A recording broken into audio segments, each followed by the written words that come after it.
In the year 2189, Earth was no longer the fractured home of rival nations and ideologies. It had become a unified civilization, rebounding from ecological and political collapse. The rise of the stellar concord saw humankind expand to the moons of Jupiter, terraform Mars, and establish mining colonies on asteroids. And yet, nothing had prepared them for the girl who crash-landed in the ruins of Old Seoul. She appeared naked and dazed, wandering through moss-covered skyscrapers, oblivious to the reconnaissance drones buzzing around her. Her skin shimmered silver in the daylight. Her hair flowed in colors that defied known spectrums, and her eyes, black as the void, reflected nothing but absorbed everything. The girl was immediately detained by a UN Horizon patrol unit. Lieutenant Mason Cade, a xenolinguist and former combat pilot, was assigned as her primary handler. "She's not human," Cade muttered, flipping through scan results. "No internal organs as we know them," said Dr. Lynn Mera, the xenobiologist overseeing the examination. "But she's alive, conscious, intelligent." "What does she eat?" Cade asked. Dr. Mera hesitated. "She hasn't eaten anything, but she's passed 3 objects. Solid. Inorganic." Cade raised an eyebrow. "Passed." Mera tapped a tray beside her. Resting on it were 3 rough orbs, each glowing faintly. Their crystalline structure resembled no earthly gemstone, but their energy signatures were off the charts. Scanning shows they're composed of compressed exotics, neutronium traces, stardust compounds. These are worth more than a Martian helium-3 farm. "Wait," Cade said. "Are you telling me she poops priceless jewels?" Mera gave him a dry look. "I'm saying this being converts unknown energy into material artifacts using a biological process. The waste product just happens to be extraordinarily valuable."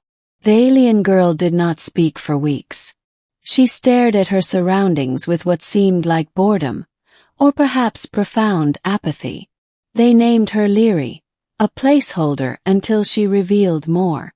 But it was during a solar flare event, when the facility lost power for 17 seconds, that Leary finally moved. She traced lines on the floor in glowing residue, a form of luminous writing. Within a day, Horizon linguists and AIs deciphered her rudimentary syntax. "I am not from your space," the message began. Leary came from what she called the fractaline realms, a shattered fold of dimensional matter beyond the 4th plane. Her species, the Kilari, were not bound to time or mass in the way humans were. Their bodies operated in a realm where matter, thought, and energy blurred. The Kilari's presence in Earth's space was accidental. She had fallen literally through a decay fracture, a weak point in her realm's structure, much like a gravitational leak. "What do you want from us?" Cade had asked her one day, once they could communicate via neural link. Leary tilted her head. "I do not want. Observe. You are still evolving." She told him that the orbs, what humans now called lyrium crystals, were dimensional shavings, residual byproducts of her body's stabilization mechanism. Essentially, her way of maintaining form in a lower dimensional space. And the more time she spent on Earth, the more crystals she expelled. News leaked as it always does. Black market satellites picked up encrypted chatter from Horizon bases. Within weeks, everyone from Martian mercenary groups to Venusian dynasts were bidding for lyrium crystals. Prices soared. One sliver of the gem could power an interstellar ship for 10 years.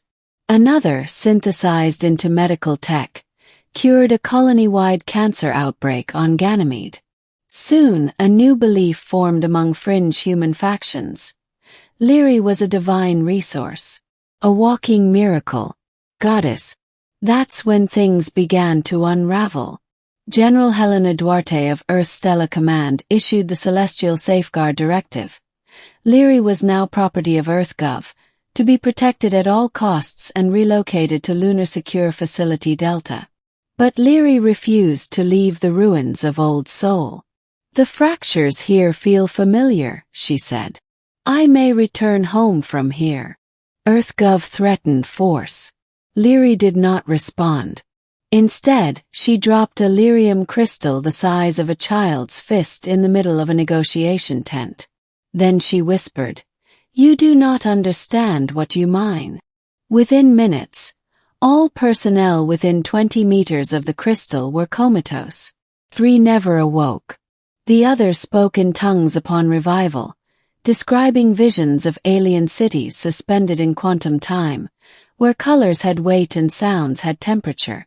One man burned from the inside out. His organs liquefied. The world panicked. Religious leaders called Leary a demon. Scientists wanted to vivisect her. Corporations offered to humanely contain her in research domes. Protesters demanded her freedom. Humanity, as always, divided. Cade was the only one Leary would speak to now. They sat together in the twilight of Sol's dead skyline, old cherry blossoms blooming again from terraforming nanites. "You're not afraid of us, are you?" Cade asked her. "No," Leary said. "But you are afraid of yourselves." He didn't argue. "Why are the crystals dangerous now?" "They react to emotion, intention. You want them too much. You shape them with your greed. So you can stop producing them." "No," she said softly. "Not anymore. Your space reshapes me. I am becoming fixed." "What does that mean?" Leary looked at him then. "It means I am becoming human. And when I finish, I will die." Word of her mortality ignited a global frenzy. Millions believed her death would produce a final jewel, a core crystal of unimaginable power. Rumors swirled of harvesting protocols. Warships moved into orbit under the guise of defensive positioning. Cade knew it was only a matter of time before someone made a move. So he made one first. He broke protocol.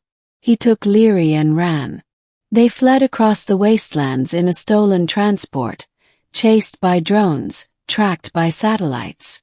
Leary weakened by the hour, her silver skin fading to pale flesh. Her voice grew softer, more human. Her last crystal, smaller than a pebble, was dull and cracked. "Why help me?" she asked, huddled beside a fusion heater in an old Antarctic observatory. "Because," Cade said, "you're not a resource. You're a person. And maybe the only one who ever truly saw us." Leary smiled. It was the first time he'd seen her cry. "In my realm we forget form. We forget endings.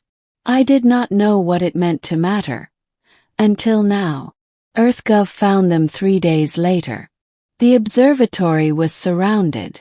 Drones hovered like vultures. But they didn't come in shooting. They came with news. A global broadcast had gone live. Leaked footage of Leary's teachings, the danger of the crystals, the minds it broke. People had seen the cost. Seen Cade's defection. And a movement rose. #Let her go. Millions marched across Earth, Luna, and Mars. Even corporate CEOs backed off, afraid of the backlash. The tide shifted. Leary's personhood was legally recognized in a rapid vote by the Stellar Congress. She would be given asylum.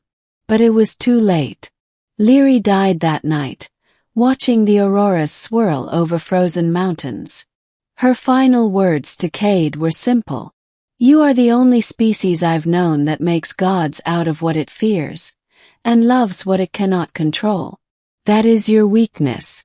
That is your hope." And when she died, she did not leave behind a jewel. She left behind a tree.